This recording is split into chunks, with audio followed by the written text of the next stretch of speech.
anigoo Cabdiqani Maxamed Cismaan agandi maanta ay taariikhdu tahay 4 bishii saddexaad 2022 waxaan halkan u soo fariistay inaan ka hadlo 3 qodob ama 2 qodob kaliyaba horta marka koowaad Ilaahay waa mahad leh marka labaadna arintii xalay soo dhamaatay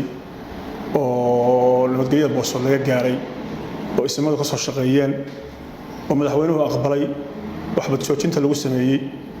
oo dhiig joojinta lagu sameeyay oo muddada foolanaysay oo foolatay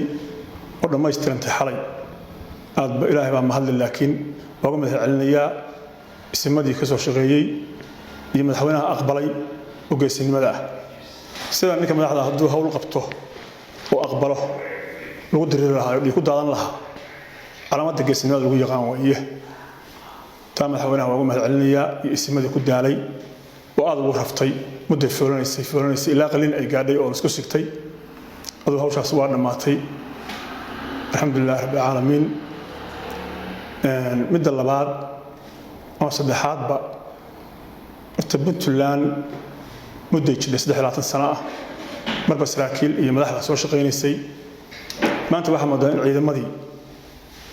ay u baahan yihiin janan guud oo isku haya tusaale ahaan waxaan dhaliilayaa horta adduunka waxa la yiraahdaa dhaliil baa jidha iyo waxa la yiraahdaa aydu marka waa ceeb laakiin dhaliishu waa la isdaliilaa waxa laga shaqeynayaa waa public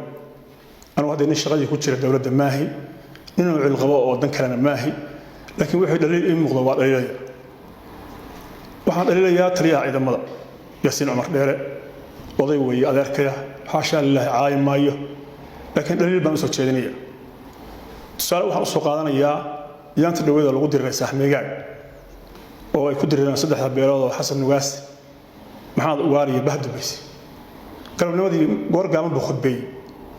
wuxuu yiri taliyuhu ciidanku waa badan yahay amnigana waa ku filan yahay dadka hala kala celiyo markii waa la diray meeshii baan la isku qabtay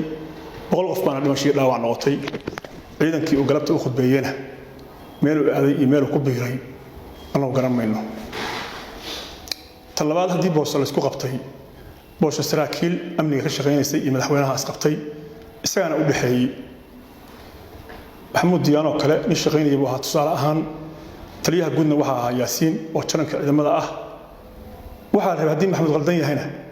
inuu soo qabto hadii dawladdu ay ka shaqeynayaan u yahay madaxweyne ninkan waa shaqeeyaa in lagu qaldamana xaq uma leh waayo taliyaha ciidanku waa wehel waana amnigii dalka isagu marka taliyaha guud waxa la yiraahdaa horta aan sheegay taliyaha ciidamada hadda maqashaan waa taliyaha guud macal booliska isaga hoos tagaan ninka marka booliska hoos tago oo taraawishta hoos tagto xuduudka inuu ilaaliyo oo sahanka ilaaliyo oo taararka ilaaliyo oo cid kasta oo wada soo madhow ka warqabo taliyu saaxaq u leh cid qaldan inuu qabtana saaxaq u leh inuu calanka ilaaliyo iyo wadankana waajib ku tahay waayo madaxweynuhu shaqo leeyahay tusaale ahaan ama kuwa hore ahaan ama kuwa hadda soo socda ha ahaadeen ama kan jooga ha ahaado taliyaha ciidankuna shaqo leeyahay waxaan rabaa marka xuduudka ku filaado waa taliyaha ciidamada qalabka sida lagu yiri tusaale ahaan oo xuduudka kaafiyo inuu u gudbo booliskina ka warqabo oo yaa saldhigyada maxay ku bariyeen saldhigii boohooda maxaa laga sheegay kii dhuuda maxaa lagu sheegay kii buurti la seeyahay xaalad macnaha tusaale ahaan inuu ciidamadii kulli ka warqabo ciidanka kuwa shaqada fiican iyo kuwa shaqada xun iyo kuwa dalacaada ah iyo kuwa dhakhtarka u baahan in la qaado curyaanka ah ninka laga rabo macluumaad ku dhacaya waa taliyaha taliyuhuna waxa laga rabaa marka hayin inuu yahay meel kastana ka warqabo ciidanka tababarkiisa ka warqabo hadda shalay galab baan magaalada imi ninka la yiraahdo Xasan Maxamed Axmed Xasan Gaab Xasan tababare baan islaam orada Xasan ma sheegtay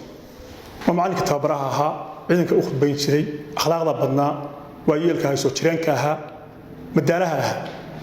waas wareysana waxaan ku yiri madaxweyne taliyaha ciidanka maaragtay wixii ma arag waxaan ku yiri madaxweynihii ma saragteen wixii isma arag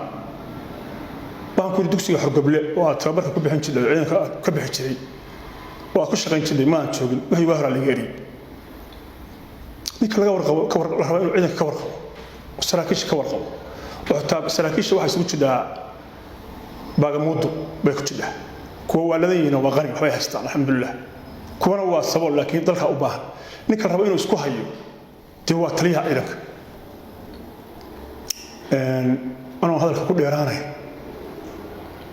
ninka laga rabo inuu shaqada qabto hadduusan qaban karinna la dhaqaaleeyo oo la bedelo waddanka saraakiishii waa wada joogtaa ciidanka tiradu ka batay boosoo kale haddeer 10 iyo dhowr kun oo ciidan jooga waxaan rabaa commander isku xidha waxaan ku soo gabagabeynayaa hadalka lama saarnaado lamana badiyo waddanka in ciidamadu shaqeeyaan isku xidhka iyo command dhigi ciidanka in la helo oo aruuriskoodii laga warqabo anu waagan ciidamada joogay oo shaqeynayay waxaan ugu jeclaa tusaale ahaan markaan runta ka hadlo ciidanka taliya unuga yaan ugu jeclaa waayo taliya unugu wuxuu ogaan karaa kan shaqada fiican kan shaqada xun kan aan wax qabanayn kan markii la toosiyo markii la boodaya kan jimicsanaya oo shaqada ka daalaya kan raba inuu taliyaha dilo ama shilqo macnaha cidii rabta inay markaa operation fuliso cidii madaxweynaha u socota iyaga ogaan kara iyagana in la ogaado way waxa kale ciidanka ugu qaalisan oo raba in laga warqabo taliyaha isku xiro galajooga iyo xerajooga galajooga marka xerajooga maxay kala yihiin xerajooga waa ninka xerada jooga wixii ciidanka shaqeeya ka warqaba wixii aan shaqeyn og xerada aan ka tagin oo jecel xerajooguna galajooguna waa ninka ciidanka alaabta u haya maacunta u haya oo kiitiga qoriga u haya oo alaabta u dhaqaalaya ciidanka wuxuu rabaa koban guud oo isku xira ilaa unug ilaa kornayn cidda la raba in isku xidho mooshinkaana waa taliyaha ciidanka cidda la raba in aruurso waa taliyaha ciidanka maanta alxamdulilah puntland ciidan badan waa haysanaa tababaru muxuu yahay marka tababaru ciidanka akhlaaqda uu sheegaa calanka uga sheekeeyaa ee dalka wuxuu u sheegaa nadaafadda wuxuu u sheegaa inuu ilaahay ka baqo wuxuu u sheegaa inuu dalka ilaaliyo u gaajoodo wuxuu u sheegaa inuusan gaajoon oo cidna qoraansan markii askarigu kalsooni ku shaqeeyo oo dalka u dhinto ilaahay baa tiisana caawinaya iyo caruurtiisa waxaa rabaa in xaasadkooda laga warqabo waxaa rabaa in la isku xidho dalku wuxuu u baahan yahay taliya guud oo nin kasta hawshoo dhan ka xigsada oo ciidanka wixii kasta ay u baahan yihiin u doona wixii waajibka ana ku fuliya ilishan waxa ku soo beegay shaqada ismadu hayaanin oo ay ku daaleen oo madaxweynuhu maanta hayo taliyaha ciidankaas kala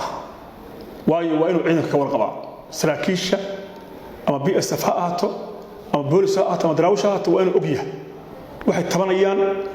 oo dowladda ka xigsada taliyo dowladdana waa inaysan wixii qalad haddaysan qalad lahayn u sheegaan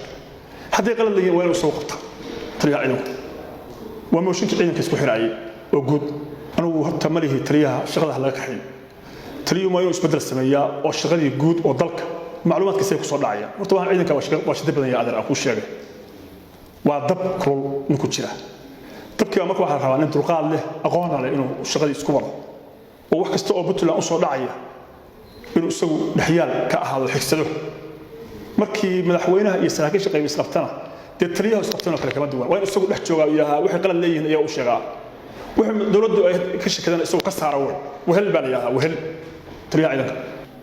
hadal marka hadalku waa badiyay aad iyo aad baa u mahadsantihiin baxa saxaafadda qolada halkan joogta adeer riyaal